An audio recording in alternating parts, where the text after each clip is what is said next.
Hi friends!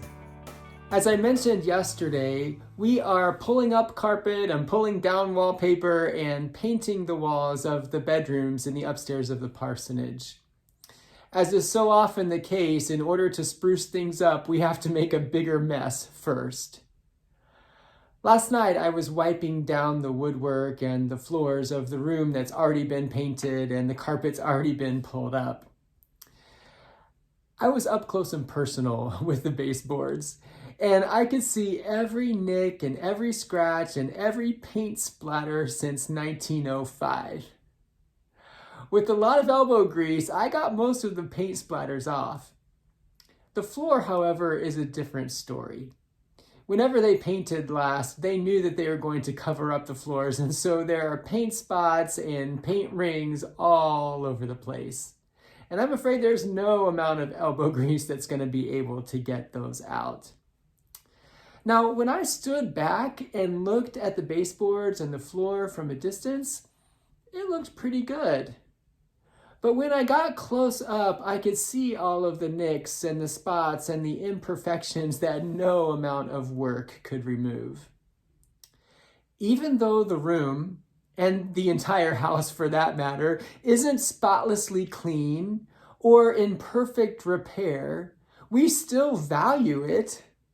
We're not going to abandon it or demolish it or move to a new house just because of a few imperfections.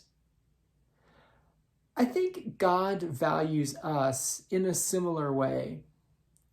We might look good from a distance or on the exterior, but God, who knows us intimately and sees our heart, recognizes that we have some flaws.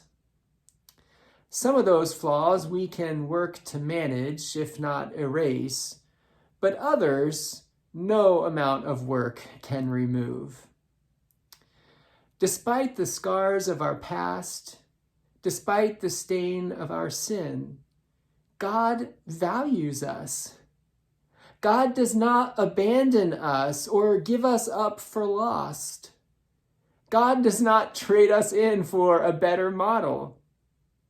God does not even require that we clean up our act before he will come to us and abide with us. God comes to us where we are. God abides in our messy hearts and lives. God values us as we are, and God works to make us better.